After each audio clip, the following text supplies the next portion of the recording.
ஆண்டவராக இயேசு கிறிஸ்து நாமத்தினால உனக்கு வாழ்த்துக்களை தெரிவித்துக் கொள்கிறேன். எப்படி இருக்கீங்க? சந்தோஷமாக இருக்கீங்களா? மகிழ்ச்சியாக இருக்கீங்களா? உங்களை சந்திக்கிறதுல மிகுந்த மகிழ்ச்சி அடைகிறேன். பிறந்த நாளை, திருமண நாளை கொண்டாடுகிற பிள்ளைகளை இயேசுவின் நாமத்தினால் ஆசீர்வதிக்கிறேன். இந்த நாளிலும் கூட ஆண்டவரே, ஒரு அதிசயத்தை செய்து என் காரியத்தை வாய்க்க பண்ண மாட்டீரா? என் பிள்ளைகளுடைய வாழ்க்கையில் ஒரு அதிசயத்தை செய்ய மாட்டீரா? அவர்கள் செய்கிற காரியங்கள் அனைத்தையும் நீர் வாய்க்க பண்ண மாட்டீரா என்று சொல்லி நீங்கள் இக்கத்தோடு அவருடைய முகத்தை பார்த்து கொண்டு இருக்கீங்களா? இன்றைக்கி உங்களை பார்த்து தான் ஆண்டவர் சொல்கிறாரு. வாசிக்கிறேன் கேளுங்க. சங்கீதம் 37:5 பின்பகுதி. அவரே காரியத்தை வாய்க்க பண்ணுவார். ஆம் பிரியமானவர்களே, நீங்கள் ஏக்கத்தோடு கூட காத்து கொண்டு இருக்கிற காரியத்திலே அவரே அந்த காரியத்தை வாய்க்க பண்ண போகிறார். ஒரு அதிசயப்படும்படியாக உங்களுடைய கண்கள் அதிசயத்தை காணும்படியான காரியத்தை செய்து அவரே உங்கள் காரியத்தை வாய்க்க பண்ணும்படியாக இந்த நாளிலே கடந்து வந்திருக்கிறார். இந்த நாளில் நீங்கள் செய்ய வேண்டிய காரியம் என்ன? தேவனுடைய பாதத்தில் அமர்ந்து இரவும் பகலும் வேதத்தை தியானமாக இருக்கிற மனுஷன் பாக்கியவான், அவன் செய்வதெல்லாம் வாய்க்கும் என்று சொல்லி பார்க்கிறோம். நீங்கள் செய்வதெல்லாம் வாய்க்கணும்னா இந்த நாளில் நீங்கள் செய்ய வேண்டிய காரியம் என்ன? இரவும் பகலும் வேதத்தை தியானிக்க வேண்டும். வேதத்தை நீங்கள் தியானிக்கும் போது உங்கள் காரியத்தை தேவன் அப்படியே வாய்க்க பண்ண போகிறார். அந்த வேதத்தில் மகத்துவங்களை ஆராய்ந்து அறியும்படிக்கு இந்த நாட்களில் என் கண்களை திறந்தள்ளும் என்று சொல்லி நீ தேவனுடைய சமூகத்தில் காத்திருந்து ஜெபிக்கும் போது உன் கண்கள் திறக்கப்படும்.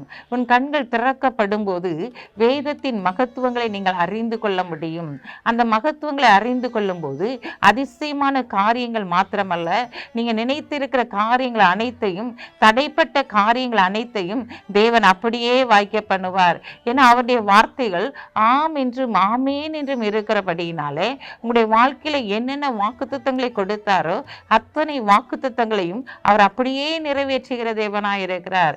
ஏன்னா உன் மன விருப்பத்தின்படி உனக்கு யாவையும் தந்தருளி உன் ஆலோசனைகளை நிறைவேற்றுவேன் என்று சொன்னவர் இந்த நாளில் உன்னோடு கூட இருந்து உன் ஆலோசனைகள் அனைத்தையும் நிறைவேற்றி இந்த நாளிலே உன்னுடைய குறைகள் எல்லாம் நிறைவாக்கி உன்னை கனப்படுத்தி உன்னை ஆச்சரியமான பாதையிலே வழி நடத்த போகிறார்.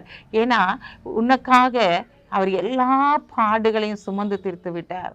உனக்காக தன்னுடைய சொந்த ரத்தத்தையே அவர் சிந்தி இருக்கிறாரே. அப்போ உன் காரியத்தை வாய்க்க பண்ண மாட்டாரா? அவர் காரியத்தை வாய்க்க பண்ணுவேன்னு சொல்றாரு, ஆனா ஒண்ணுமே வாய்க்க பண்ணலையே அப்படின்னு சொல்லி நினைக்கிறீங்களா? வேதத்தை தியானிங்க, உங்க காரியம் வாய்க்கும். இந்த நாட்டில் வேதத்தில் மகத்துவங்களை பாருங்க, அந்த வார்த்தைகளை பிடித்து ஜெபம் பண்ணுங்க. இந்த நாளில் அந்த காரியம் வாய்க்கும். விசுவாசிக்கிறவன் பதறான் என்று சொல்லி பார்க்கிறோம். விசுவாசிக்கிறவனுக்கு எல்லாம் கூடும் என்று சொல்லி பார்க்கிறோம். அப்படிப்பட்ட காரியத்தை தேவன் இந்த நாளில் உங்களுடைய வாழ்க்கையில செய்து உங்களை கனப்படுத்தி உயர்த்துவார். கலங்காதீங்க, கண்களை முடிச்சு ஜெபிப்போம். அன்புள்ள ஆண்டவரே, இந்த நாளுக்காக உமக்கு நன்றி செலுத்துகிறேன் தகப்பனே. இந்த நாளிலும் தகப்பனே துதிக்கிற சோதரைக்கிறையா உங்களுடைய பிள்ளைகளுடைய வாழ்க்கையில் ஆண்டவரே அதிசயத்தை செய்து அவருடைய காரியங்களை நீர் வாய்க்க பண்ண போகிற தயவுக்காக உமக்கு நன்றி செலுத்துறையா. என்னென்ன காரியங்கள் அதிசயம் நடக்க வேண்டும் என்று சொல்லி, காரியம் வாய்க்க வேண்டும் என்று சொல்லி ஆண்டவரே இந்த நாட்களில் ஜெபித்து கொண்டு இருக்கிறார்களோ அந்த காரியங்களை அப்படியே நீர் செயல்படுத்த போகிற தயவுக்காய் உமக்கு நன்றி செலுத்துறப்பா. பிறந்த நாளை, திருநாளை கொண்டாடுகிற பிள்ளைகளை இயேசுவின் நாமத்தினால் ஆசீர்வதித்து ஜெபிக்கிறேன் சப்பா.